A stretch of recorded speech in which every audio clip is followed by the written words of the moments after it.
Mr. Wilcox, thank you for joining us. Thanks for having me. Okay, it's always good to be back in Tampa. Sure. You're gravely concerned about the negative effect that politicians in both parties are having on the system. Give us some specifics. Can you name some specific politicians in both parties you think are having a negative effect? I don't want to get into the names of the politicians that are causing the problems, but in general, the career political class is what's causing a lot of the problems. I think they're at the heart of why we can't solve our problems and some of the problems that exist today. And I think my grave concern is that they're having a negative impact on our constitutional republic. If you look at the Senate just and the House, they just seem incapable or unwilling to stand up to the oath that they took to defend the Constitution. And we're getting into this post-constitutional era where the checks and balances are nearly eroded. You can hardly tell the difference between Democrats and Republicans these days. And the reason is they're career politicians. They bring no real-world experience to the table. What about Donald Trump? He's not a career politician. Is he having a positive effect on the system this year? I don't know that he's having a positive effect yet, but you can see the fatigue, the undercurrent of fatigue with career politicians illustrated by the fact that he's getting so much traction, so much attention. People are fed up with career politicians. And is Trump in any way having a negative effect on politics? I don't know. I'll leave that up to the experts to decide what happens yeah, you're in the an future. expert. No, I'm by far not an expert when it comes to politics. I'm an expert in national security. I've got some real-world experience in national security. I got real-world experience in the economy, and that's what I bring to the table. I can't have a lot of effect on the presidential race, but the uncertainty in the race for the White House is why my mission is so critical. And my mission, at the end of the day, is to keep this seat in the Republican Party. The control of the Senate, it rests in 4 seats. 4 seats make the difference. If you win the nomination, the presidential race could have a big effect on you. Would you be fully comfortable side by side with Donald Trump? I am going to support fully whoever the nominee is. And so if it's him, I'll stand shoulder to shoulder with him and run on the Republican platform. Who'd you vote for in the primary in Florida? I don't want to get into who the specific choice was, but again, I'm gonna support the nominee after the convention, whether it's Trump or Cruz or Kasich for that matter. So you're a combat veteran. You've served in the CIA. Let's move on to the Middle East and these accusations from Bob Graham and others that the Saudi government is playing both sides, our ally in public, but supporting ISIS and Al-Qaeda behind the scenes. Yeah. Is there something to that? There is. Because of my role, and I've got 16 years, not counting my business experience, but 16 years of national security experience. So I first started out, I graduated the University of Tampa and was a ROTC grad, went into the infantry, served in Desert Storm as an infantry platoon leader, then into Special Forces, had a command of a Special Forces A team. That gave me real insight into the tactical and operational aspects of the war on terrorism. Then I went on to serve in the CIA for 9 years. I'm an Arabic-speaking CIA case officer, served in the Middle East during 9/11. I've had access to and have read the classified 9/11 report. There are things in those documents that I think would be damaging to our strategic alliance with Saudi Arabia. So I don't want to get into the debate of whether Bob Graham is right or the sides of the debate, but I can tell you that there are aspects of what are involved in those classified documents that I think would change public opinion about our alliances with Saudi Arabia. That said, our role needs to be stability in the world, and Saudi Arabia is a partner. Despite what you hear in the news these days and some of the rhetoric, and to walk away from Saudi Arabia would open the door to the Russians becoming closer and closer aligned with Saudi Arabia, or could potentially jeopardize the stability of the Saudi regime. And most people don't know it, but there is a Cold War going on in the Middle East between the Shia and the Sunni. And that polarized Cold War is between Iran and the Kingdom of Saudi Arabia. Which, among other things, brings us to the rise of ISIS. How do you defeat and destroy ISIS today?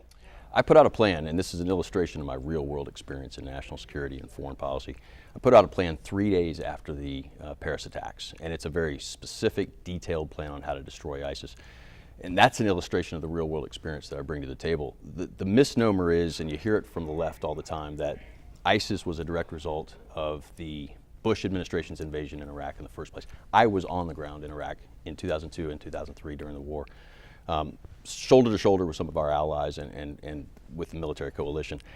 The notion that the rise of ISIS was a direct result of the Bush administration's invasion is akin to saying that Los Angeles' traffic congestion is due to Lewis and Clark going west. It is completely ridiculous. ISIS will be Obama's legacy. ISIS was a direct result from the precipitous pullout of the Obama administration pulling out of Iraq in 2011. It created a vacuum where he has stepped back and America has stepped back from their leadership role in the world nefarious players have stepped up, and that's what happened with ISIS. So do you expand the ground force, and does the U.S. have to be part of that ground force? We have to be a part of the solution, and we have to lead that solution. We don't have to put the ground force together, so to speak.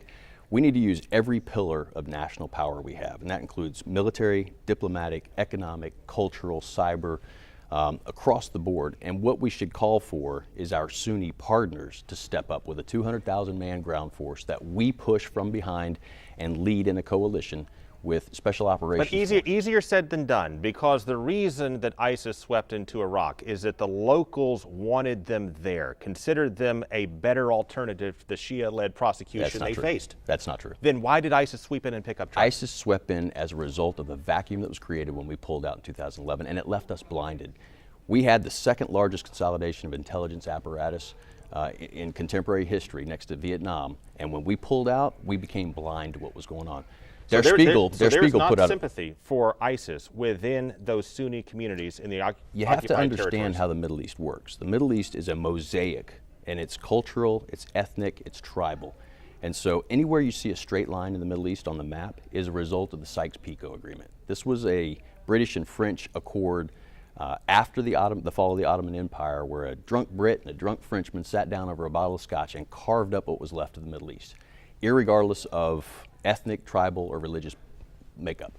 And so there's no real sense of nationalism. Now, after Iraq and after we pulled out and after the Obama administration turned their back on the fledgling democracy that was growing there, we reinstated Maliki even though he had lost the election. Iyad Allawi should have been the prime minister. Had that happened, you would have seen a different outcome.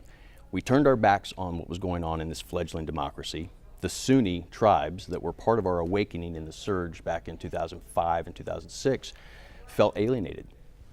The retribution that took place by the part of the Shia-led dominated government with Iran's help had a lot to play into that. So those sympathetic, allied, tribal organizations that helped us in the surge, in the awakening, turned their back. And how do you bring them back? Do you fund them? Do you go back to the Petraeus strategy? It comes down to funding. It comes down to alliances. They have to trust that we're going to be there with them at the end of the day. We need a 200,000 man Sunni allied coalition with special operations as training, assist, and advisory role, arm the Kurds, put the central government of Baghdad in check, and then use every pillar of power we have to destroy ISIS. If we don't fight them now on the battlefield in Iraq, we're going to be fighting them right here at home. Speaking of funding, we have a near $20 trillion debt, which you bump up to $65 trillion when you add in the pensions and other obligations. Would you consider cutting defense funding to try to bring our fiscal house in order?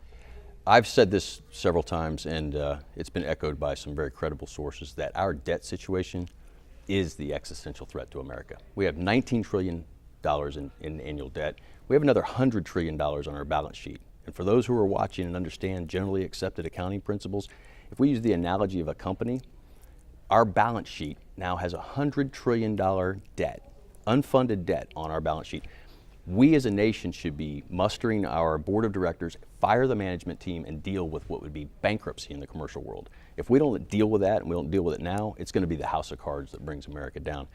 We don't necessarily have to unilaterally take that out of the defense budget as we did with sequester. I think that was a wrong decision, and you can't seem to find out who that is attributed to. The Democrats point to the Republicans point to the Democrats. Nobody seems to take blame for sequester.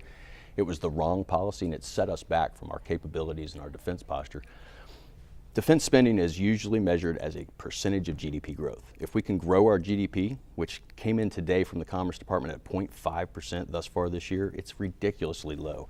And there's at least 1.5% of potential GDP growth that is bottled up in irrational regulations. So we've got to address this debt situation now, or our grandchildren are going to be in debt for years to come. So it's an existential problem. On the issue of climate change, is human activity contributing to a changing climate? Sure. We impact our environment, certainly. Should there be more federal regulations to The last thing we need is more federal regulations. And this administration continues to overstep its bounds, its constitutional authority, by instilling these agreements, by circumventing the Congress instead of using treaties. We need to balance the mitigation of our effect on the ecosystem with the need for a vibrant economy, and we can do that. We can walk and chew gum when it comes to climate change in our economy. We can walk and chew gum when it comes to security and our liberty. But we've got to get back to a citizen government. That's the only way this is going to change, if we return our nation to a citizen government. What do I mean by that? Elect people who have real world experience, who have actually done something and don't want to go to DC as a job or a career like most of my opponents, but want to go there to serve. This is an extension of my service to the nation. I've fought for this country both in peacetime and war, and I'm stepping up to fight again. Do you agree with the Supreme Court's ruling on same-sex marriage? That's an issue for the states. I don't agree that their decision was a correct one when it came to constitutionality. If you are an originalist or a textualist when it comes to the interpretation of the Constitution, the 10th Amendment says that it's not in the Constitution, it's a states' rights issue, and that's where it belongs. At some point, the Senate is going to have to confirm a justice, at least one, on the Supreme Court. Give me who you think has been the best justice on the Supreme Court, either currently or all time, and why? Scalia. Without a doubt. He is an originalist. He's an originalist and he's a textualist. The Constitution is not a living document. The Constitution was written very specifically after years of research, and that research showed by our founding fathers that all of the democracies before us failed. And they failed because they were democracies and they weren't constitutional republics. And the Constitution is the baseline document that secures our freedom and our liberties, and it needs to be interpreted as it was written. Does Garland deserve a hearing and a vote? The president has the constitutional responsibility and authority to nominate.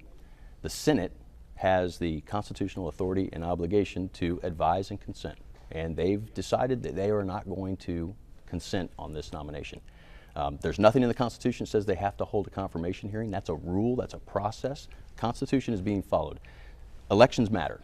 Obama keeps saying it. Well, the last election gave us the majority in the Senate. And the Senate has spoken, they're not going to confirm this nominee.